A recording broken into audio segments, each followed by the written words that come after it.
యేసుక్రీస్తు ప్రభువారు ఎంత గొప్ప దేవుడు అండి, ఎంత మంచి దేవుడు అండి. హల్లెలూయా. ఆయన మన హృదయంలోకి ఎప్పుడైతే మనం నమ్మామో ఆయన మన హృదయాన్ని బాగు చేస్తాడు. హల్లెలూయా. మన హృదయం చెడిపోయింది, నిజంగా మనం త్రోవ తగిలిపోయామా లేదా? నాకు ఆశ్చర్యం వేసిందండి. ఈ చిలకలు అవి ఉన్నాయి కదండి, చిలకలు పిచ్చికలు, ఇక్కడ ఉన్నటువంటి లోకంలో పక్షులు ఉన్నాయండి. ఆ పక్షులకి మనకులాగా బ్యాంకులు ఉండవు, ఏముండవు. వాటికి ఓ జాబ్ ఉండదు, ఉంటుందండి వాటికి. హల్లెలూయా. ఒక కొంచెం ఉంటుందా, కొలుసుకునే కొంచెం ఉంటుందా, ఇచ్చుకోవడానికి పొలం ఉంటుందా, ఏముండదు వాటికి. ఇల్లులు కానీ ప్రహారీ గోడలు కానీ ఉంటాయండి. మనకలా ఇల్లు ఉంటాయండి, మనకలా ప్రహారీ గోడలు ఉంటాయా? ఏముండవు. ఇప్పుడు పక్కన మంటికి వచ్చినంటే ఆ కవలో తుక్కేయాలని మనకు గొడవచ్చండి. వాటికి ఏం గొడవ ఉండదు.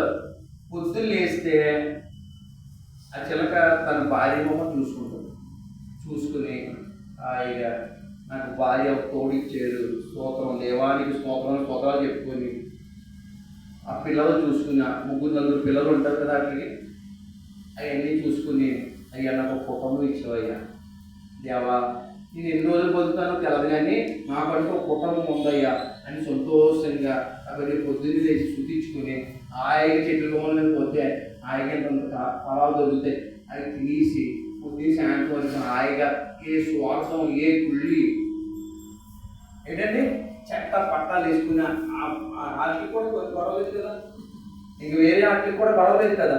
హల్లెలూయా. దేవునికి స్తోత్రం. ఇక బాధలేదు కదా, వాటికి ఇల్లు లేదు, ఇంటికి ఇల్లు లేదు, సరిహద్దులు లేవు, ఇక్కడ ఎగరొద్దనే వాళ్ళు ఎవరు లేరు, ఇక్కడ రావద్దనే వాళ్ళు ఎవరు లేరు, ఎక్కువ సంపాదించడం తక్కువ సంపాదించడం ఇంకేం లేదు, కాంపిటీషన్ లేదు. మనోడు ఒకడు ఆటో కొనాలంటే పక్కడు ఆటో కొనేస్తాడు, ఏంటంటే ఒకడు పాలకేంద్రం పెట్టాడంటే పక్కడు పాలకేంద్రం పెట్టేస్తాడు, ఇక్కడ ఏదైనా ఒక షాప్ పెట్టాడంటే ఇంకోటి పెట్టేస్తాడు పక్కన, అంతే కదా. ఈ బాధ లేదు వాటికి. హాయిగా కేవలం నా భార్య నా బిడ్డలో ప్రభువా ఈ చిన్న కుటుంబం, ఆ పిల్లలు అక్కడే ఉంటాయి, దగ్గరగా ఉంటాయి. మనకిలాగా అమెరికా గట్ట వెళ్ళిపో చదువుకున్నాడంటే ఆడ తల్లిదండ్రులకు అక్కర్లొద్దాడు ఎక్కడికో పోతుంది, లేదు పక్కనే ఆడ దగ్గర ఉన్నాయి, పక్కనే ఉంటాయి. హాయిగా సంపాదించింది ఎంతో కొంత తల్లిదండ్రులు పిల్లలకి పెట్టుకుంటారు. హల్లెలూయా. రోజు తిండే పెడుతుంది, ఆస్తి అవుతుంది. మనమైతే పిల్లలు మనం చచ్చిపోయేటప్పటికి ఆస్తులన్నీ సంపాదించి దత్తావేదులన్నీ చేసి రిజిస్ట్రేషన్ చేసి వాళ్ళకి ఇస్తే ఏమి చేయాలన్నాడు. ఓ బండి కొన్నారా నాకేం పోసింది చిలకలు అడగవు, పక్షులు ఏమి కూడా అలా అడగవు. మనుషులకే పురాస ఎక్కువైపోయి చక్కని జీవితాన్ని పాడు చేసు. మనిషి ఆస్తి, మనిషి ఆస్తి. పూర్వం అంట మీకు ఎంత ఆస్తి ఉందని అడిగేవారు కదా, ఎంతమంది పిల్లలు ఉన్నారని అడిగేవారు అంట. ఇప్పుడు ఏమడుగుతారు? మన మనుషులుగానే కనపడడం డబ్బులు లేకపోతే కాదు, ఎవరైతే మనుషులు కలిగి ఉంటారో వాళ్ళే ఆస్తి కలిగిన వారు. దేవుని స్తోత్రం. హల్లెలూయా. కాబట్టి దయచేసి ఒక మాట చెప్తున్నాను, పరిశుద్ధాత్మ దేవుడు మనం ఎప్పుడైతే యేసుక్రీస్తు ప్రభువారిని నమ్మేమో ఆయన మన హృదయంలోకి వచ్చేస్తాడు. హల్లెలూయా. ఇప్పుడు ఆయన మనకి రాజుగా ఉంటాడు, మన హృదయానికి హృదయ సింహాసనం మీద ఆసీనుడై మన మీద ఆయన రాజ్యం చేస్తాడు. హల్లెలూయా. కాబట్టి ఇక్కడ చూడండి, ఇశ్రాయేలు దేవుడు ఎదుగుతున్నారు కానీ వాళ్ళకి ఏం లేదంటే ఇశ్రాయేలుకి దేవుడి మీద ఆసక్తి ఉంది కానీ జ్ఞానం లేదు. వాళ్ళకి ఏం లేదంటే జ్ఞానం లేదంటే దేవుడు అంటే ఇది రూలు, ఈ రూల్ ప్రకారంగా ఉంటేనే దేవుడు మనల్ని మేలు చేస్తాడు, పరలోక రాజ్యం తీసుకెళ్తాడు. ఈ రూల్ పాటించాలి, దానం చేయాలి, ధర్మం చేయాలి, కంటికి కన్ను పంటికి పన్ను. ఇది బాగుందా? ఎవడైనా కొట్టేయడానికి గౌరవ కొడితే కొట్టి, ఎవడన్నా పొళ్ళు కొడితే పొళ్ళునే కొట్టే, అంతే. అది నాయి. హల్లెలూయా. ఒక పాప వస్తుంది కనపడిందంట, ఓ పాపం చేస్తుందంట, ఒక ఆవిడ పట్టుబడిపోయిందంట, అందరికీ తెలిసిపోయిందంట. నిన్న మొన్న ఎక్కడ జరిగితే చెట్టు కట్టేయారు వాళ్ళిద్దరిని, ఇందులో కూడా అయితే సెల్ల కూడా వేసేది. నిన్న మొక్కలకి ఏదైనా కవర్ ఎట్టి ఊరు ఎత్తలేదు తండ్రి. అదే ఇన్నాళ్ళు ఎవరైనా తప్పు చేశారంటే ఆయన ముఖానికి కొంచెం ఏదో అదే మస్తకెక్కువరు టీవీలో చూపిస్తాడు, నల్ల కవరాన్ని వేసి అల్లక్క ధైర్యం పెట్టేస్తున్నారు, దొరికేయాలంటే పెట్టేస్తున్నారు, చాలా జాగ్రత్తగా ఉన్నారు. అదే ఈ తప్పు ఈ తలుపు వేసేసుకో దేవుడి స్తోత్ర. హల్లెలూయా. అయితే ఒక ఒక స్త్రీ దొరికేసిందండి, పాపం చేస్తూ దొరికేసిందంట. విన్నారమ్మా? ఈ 10 నిమిషాలు వాక్యం ఆలోచించండి. పాపం చేస్తూ దొరికేసిందంట.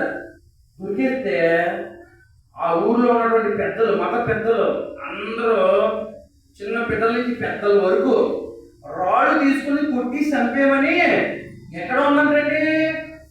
ధర్మశాస్త్రంలో ఉందంట. అందుకని చెప్పేసి వాళ్ళు అందరూ ఏం చేయాలంటే రాళ్ళు తీసుకుని వచ్చి కొట్టి రక్తాలు వచ్చేలాగా, అరిసేలాగా, శరీరం అంతా నుజ్జు అయిపోయేలా కొట్టి చంపేలా. దయా దాక్షిణ్యాలు కనికరానికి అక్కర్లేదు, కేవలం ఆ మనిషి చంపేస్తే వీళ్ళు కోపం పోద్ది, పాపం కూడా పోద్ది, మధ్యలోంచి పాపం పోద్ది. ఒక మనిషిని తీసేస్తే ఇక ఎవరో చేయడు. ఇప్పుడు కూడా అంతే కదా, దుబాయ్లో కంటే ఎవరో తప్పు చేస్తే అందరిలోనే పెట్టి కాలికేస్తాడు కదా. హల్లెలూయా. అలాంటి రూల్స్ అన్నీ ఇప్పుడు కూడా ఉన్నాయి. హల్లెలూయా. అయితే యేసుప్రభువు తీసుకొచ్చారు, తీసుకొచ్చారు, ఆ అమ్మాయిని తీసుకొచ్చారు. పాపం చేసి పట్టుకోవడానికి అమ్మాయిని ఎక్కడ తీసుకొచ్చారు? యేసుప్రభువు తీసుకొచ్చి, ప్రభువా మీరు ఏదేం చేస్తారో మాకైతే మా ధర్మం ప్రకారం ఎలా ఉంది, మీరు ఏదేం చేస్తారో అని అడుగుతారు యేసుప్రభు.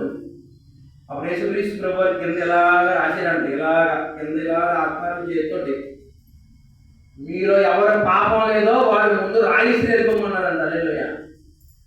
మీలో ఎవరు పాపం లేదో, ఎవరు పాపం చేయలేదో, ఎవరి హృదయంలో పాపం లేదో, ఎవరికి పాప భారం లేదో, ఎవరు పాపం చేయలేదో వాడి ముందు రాయించి కూర్చోమన్నారంట. చిన్న పిల్లల నుంచి పెద్దల వరకు రాళ్ళు వదిలేసి ఒకటే పారిపోవడం. 10 నిమిషాలు ఆలోచించమని చెప్పాను కదా, నేను ఇలా అరుచుకున్నానంటే నాకు ఓకే ఎక్కువైపోయి కాదు. హల్లెలూయా. దేవుడు పరిశుద్ధాత్మ నడిపింపు జరుగుతుంది. మీరు ఆలకిస్తే ఆశీర్వదించబడతారు. ఆమేన్. హల్లెలూయా. గొప్ప విషయం ఏంటంటే ఒక్కడు కూడా రాయిసం లేదంట, అందరూ రాళ్ళు వదిలేసి ఇంటికి వెళ్ళిపోయారంట. అప్పుడు ఆ అమ్మాయి ఒక్కడితే ఉండిపోయిందంట. యేసుక్రీస్తు ప్రభువు వారు అమ్మ అన్నారంట. ఇలా చూసిందంట, ఎవరైనా నేను రాళ్ళు ఇచ్చి కొట్టారా? కొట్టలేదు ప్రభువా. ఎంత కనికరంగా చూడదండి, ఆవిడ కొట్టలేదు ఆయన, నేను కూడా కొట్టనమ్మా, ఇంకెప్పుడు పాపం చేయమన్నాడా? ఇంకెక్కువ చేయమన్నాడా? ఇంకెప్పుడు పాపం చేయకమ్మా, ఈ పాపాలను క్షమించండి, సమాధానం కలదానికి వెళ్ళిపోమన్నాడా? హల్లెలూయా. దేవునికి స్తోత్ర. అంత కనికరంగా దేవుడు పాపం చేసిన అందరూ రాళ్ళు కట్టుకుని చంపేసుకుంటే ఎవరుంటాడు చెప్పండి? ఒకడు కూడా అందరూ పాపం చేసినట్లే. అయితే యేసుక్రీస్తు ప్రభువుని ఎలా ఎదగాలంటే మన స్వనీతితో ఎదిగితే దొరకడు ఆయన. మన స్వనీతితో కాదు, మనమేదో మంచివాడు నిరూపించకూడదు. మన పాపాలు ఒప్పుకుంటే యేసు ప్రభు అందరికి వస్తుంది. ప్రభువా నేను చర్చిలో 100 రూపాయలు వేసాను ప్రభువా, ఈ మధ్య 100 రూపాయలు ఎదిగిన ఇచ్చాను ప్రభు అంటే రాడు. రైతు ఏడిదారా 10 రూపాయలు ఇచ్చానంటే రాడు. హల్లెలూయా. యేసు ప్రభు ఎలా వస్తాడు? నేను పాపి ప్రభు అంటే చాలు. ఏంటి పాపం చేసిన వాళ్ళకి కంటితో పాపం చేసినప్పుడు, చెవులతో పాపం చేసినప్పుడు, నాలుగుతో పాపం చేసినప్పుడు, ఏ విధంగా పాపం చేసినా మనం పాపం చేసామని మన మనస్సాక్షి మనకు చెప్తుందా లేదా? అమ్మ నీకు మనసుందా? ఆ మనసు నువ్వు ఏదో తప్పు చేసావనుకో, ఈ తప్పు చేసావమ్మా, రాంగ్ చేసావమ్మా, చూసుకోలేదమ్మా, సెల్లలో తప్పు చేసావమ్మా, సెల్లలో సరిగ్గా మాట్లాడలేదురా, అవతల వ్యక్తితో నువ్వు తప్పుగా చూసావు, నీ కన్ను సరిగ్గా లేదు, నీ మాట తీరు పోలేదు, నువ్వు లోపల కడుపులో పెట్టుకుని అన్నయ్య అన్నావని పైకి ఏమన్నా అన్నయ్య అని చెప్తాను, లోపల కపటం ఉందా? పైకి ఏమన్నా చెల్లి అంటున్నావు, కానీ లోపల కపటం ఉందే. నీలో పాపం ఉందని నీ మనస్సాక్షి చెప్పదు. హల్లెలూయా. దానికి లోపడాలి, ఒప్పుకోవాలి. మన పాపం, మన పాపం మనం ఒప్పుకోవాలి. అదే పాప భారం. తప్పు చేసినప్పుడు ఒప్పుకోకూడదు. నిప్పులు ఉన్నాయండి, మనం జబ్బులు వేసుకుంటే నిప్పులు ఏమవుతుంది, ఒళ్ళు ఏమవుతుంది? కాలదా? చల్లగా ఉంటుందా? బొబ్బలు వచ్చేస్తుంది. పాపం కూడా అంతే.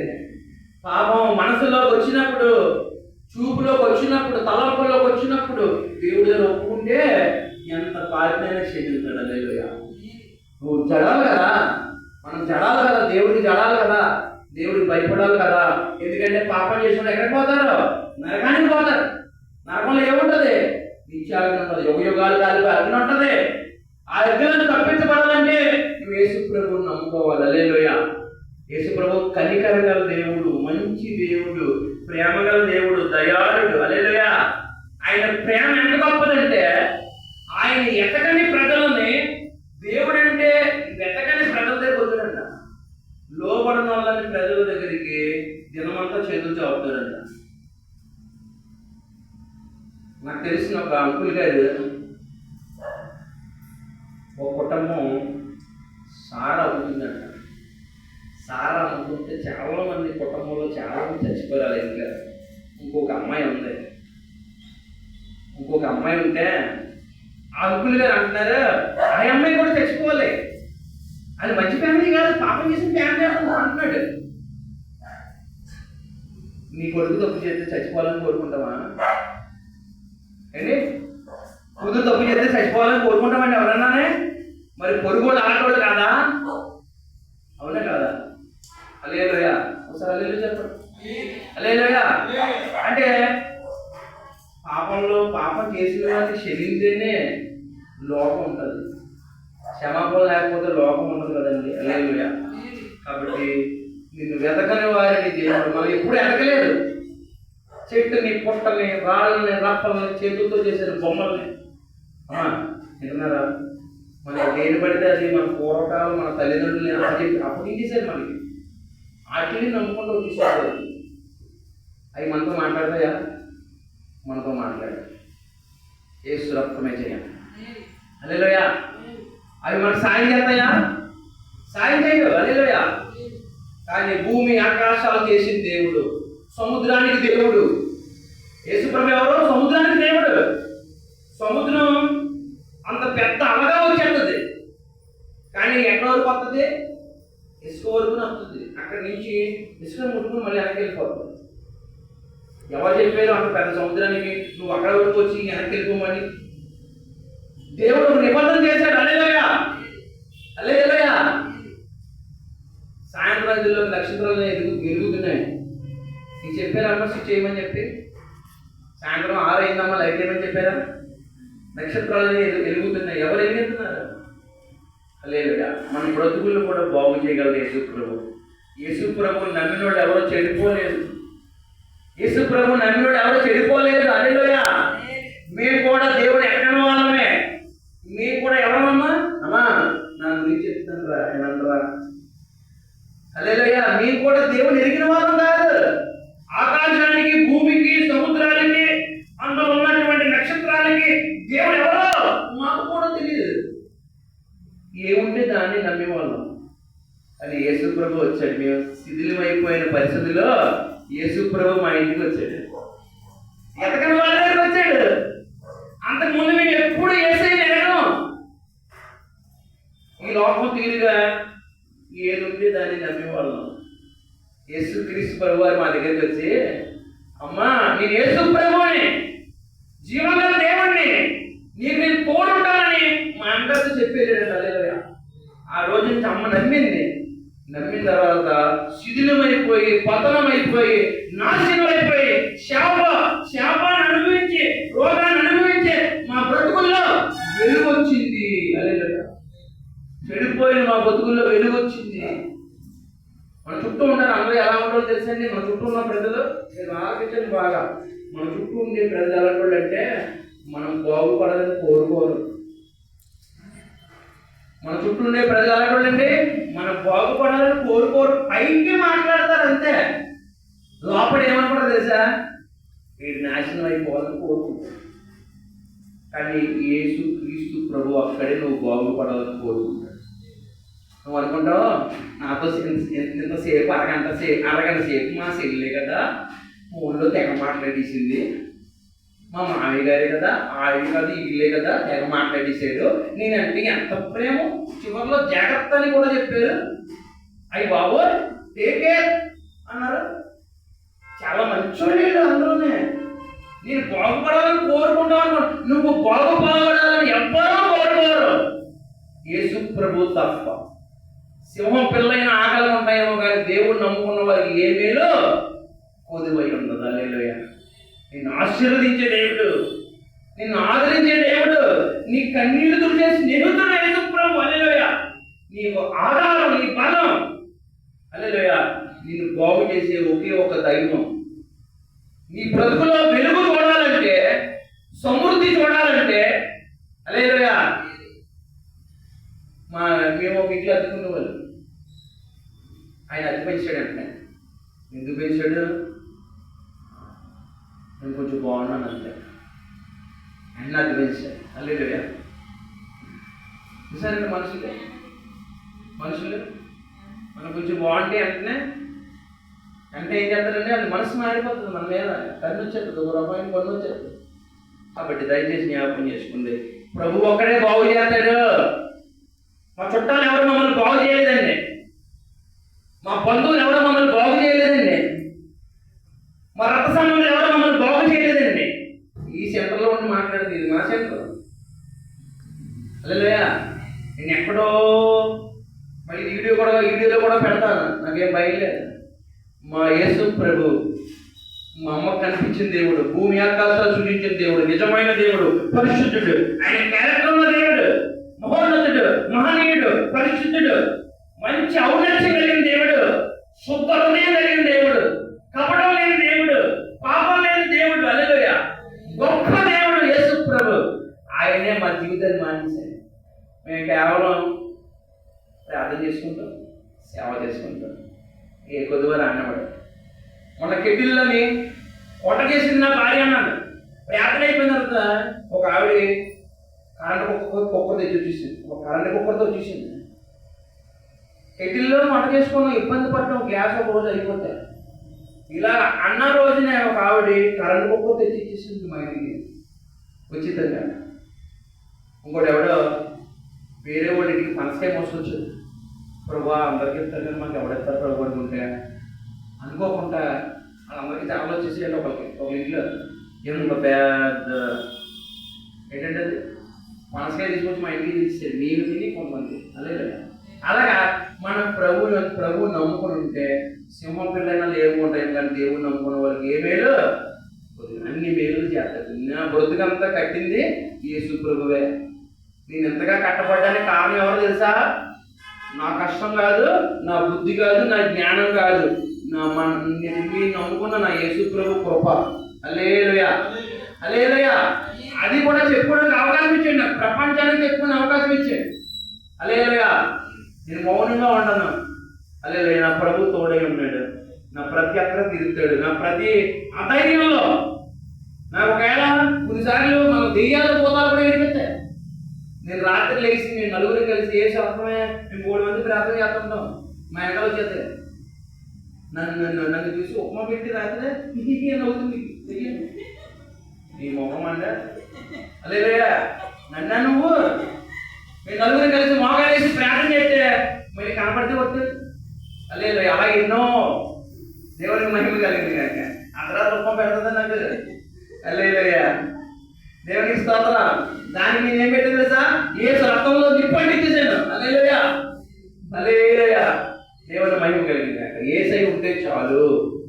యేసైని వేడుకుంటే, యేసైని ప్రార్థన. నా భార్య నేను దగ్గర ఈ నెల దగ్గర ₹1,00,000 ఉండాలి. నా పిల్లలు చెప్పాను, రోజు 1,00,000 2 లక్షలు ఉండాలిరా, మనం మెయింటైన్ అవ్వాలంటే మన దగ్గర మనకు ఎక్కడా లేదు, 4,000 ఉన్నాయన్నాను. 1,00,000 2 లక్షలు ఎక్కడ, 4,000 ఎక్కడ? ఇద్దరు మోకరించి ప్రార్థన చేయడం మొదలెడుతున్నాం. దేవుడే చూసుకుంటాడు. ఎన్ని చర్చలు ఎలా వచ్చేసాయి, నాకు అడగ చేసుకొని ఇచ్చేసాడండి.